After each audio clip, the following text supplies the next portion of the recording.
Ola, eu son Bastián Carnero Groba e veño a presentar a miña liña de investigación da miña tese titulada Fabricación de dispositivos de microfluídica empregando tecnoloxías láser. Esta liña realízase dentro do Instituto de Materiais da Universidade de Santiago de Compostela, ao cal pertence o grupo de investigación Photonics for Life e en colaboración ca spin-off universitaria BeFlow.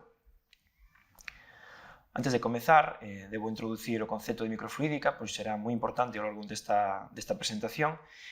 Pois ben, a microfluídica é a liña de investigación que estuda a manipulación de fluidos a moi pequena escala. Estamos falando do rango de mililitros a microlitros. A microfluídica está moito máis presente do que se cree, pois, por exemplo, na natureza, non? O xilema e a floema das plantas empregan a microfluídica para levar os nutrientes ás copas das árbores en motores. Tamén está moi presente actualmente en moitos laboratorios, xa que as súas aplicacións son moi multidisciplinares. Podemos atopar dispositivos de microfluídica en química, en farmacoloxía, incluso en física. Aquí poño un exemplo para a síntese de nanopingas. E tamén no corpo humano. No corpo humano é moi importante a microfluídica, xa que, de algún modo, os seres humanos somos máquinas de microfluídica percorridos por unha infinidade de vasos sanguíneos de outro tipo que axudan a enviar nutrientes, oxígeno e demais compostos a todas as partes do corpo. Sen embargo, resulta curioso que na maioría da investigación biomédica se empreguen placas, como as que mostro na foto, que pouco teñen que ver cos entornos microfluídicos presentes nos seres vivos. É dicir, non teñen estas placas, non teñen ningún tipo de estrutura que recorde, pois, por exemplo, a parede exterior dun vaso, ao músculo, ao endotelio ou lumen. Son, digamos, placas pulidas, planas, dun tamaño bastante grande. E o que é máis importante, son estáticas, é dicir, non hai condicións de fluxo dentro delas. Existe, polo tanto, unha aproximación que sostén que as probas in vitro deben realizarse en entornos cada vez máis fisiolóxicos para que as células sexan quen de mostrar as súas funcións fisiolóxicas. Esta aproximación coñecese como tecnoloxía órgano nun chip e ven a dicir que o futuro da investigación biomédica consiste en realizar dispositivos de microfluídica capaces de mimetizar órganos do ser humano.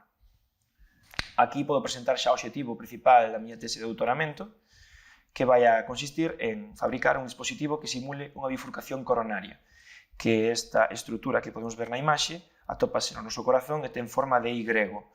É moi importante porque nela prodúcense moitas patoloxías cardiolóxicas que pretendemos estudiar. A nosa aproximación é crear un modelo ideal desta bifurcación, que vai ser este.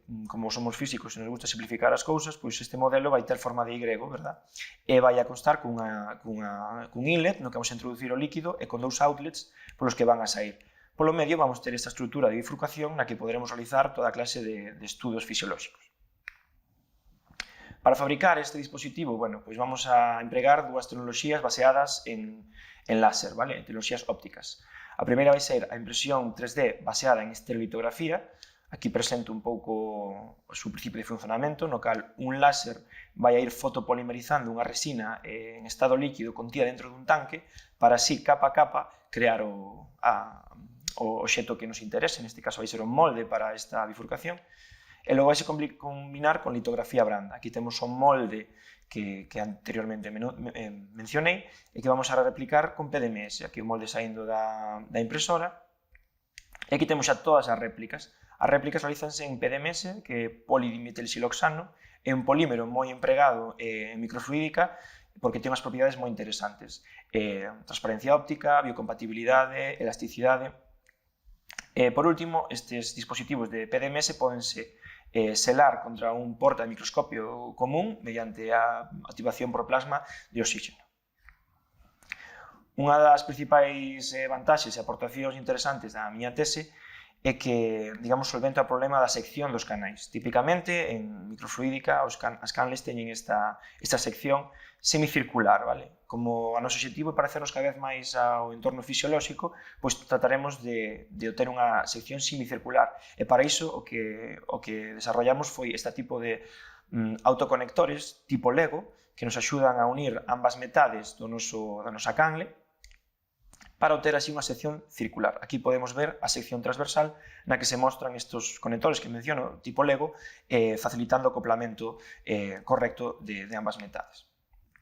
Esta técnica destaca pola súa versatilidade. Aquí mostro xa un dispositivo final digo que é moi versátil porque permite fabricar toda a clase de dispositivos, por exemplo, con variacións de ángulo. Aquí podemos estudar a influencia do ángulo na bifurcación, e todo tipo de xeometrías. Aquí podemos ver xeometrías variadas fabricadas tamén empregando esta tecnoloxía. Chegamos xa á parte final da presentación, na que presento o cultivo celular realizado no dispositivo.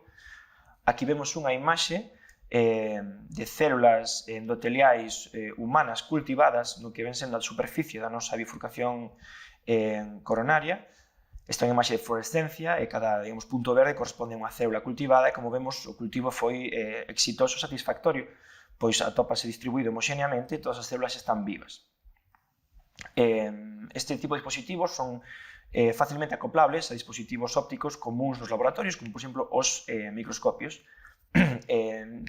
Cun microscopio podemos tomar esta imaxe na que vemos condicións de fluxo, como mencionei antes, é dicir, aquí teño células correndo polo que sería o noso torrente sanguíneo do dispositivo, e podo, digamos, analizar a posición na que se van a colocar, a trayectorias que van a seguir, e isto é de moito interese, por exemplo, a hora de analizar onde se depositarían células tumorais circulantes. Estas células atópanse cando hai unha metástase, é dicir, as células canceríxenas pasan ao rego sanguíneo, estudar onde se depositan é de gran interese para realizar os tratamentos pertinentes, non? Entón, aquí podemos mostrar, isto tamén é esta esquina de bifurcación que mostrei antes, pois podemos mostrala antes do fluxo e despois do fluxo para estudar onde se depositan estas células tumorais que mencionei. Vemos, por exemplo, neste caso, este é un resultado que xa publicamos, que se depositan xusto na bifurcación. Por que? Pois, bueno, porque as células chocan e se volven a incorporar ao torrente, é dicir, teñen o doble de tempo de residencia nesta rexión que no resto de canal e, polo tanto, o doble de posibilidades de quedarse aí. E nada máis, hasta aquí a miña presentación e moitas gracias pola vosa atención.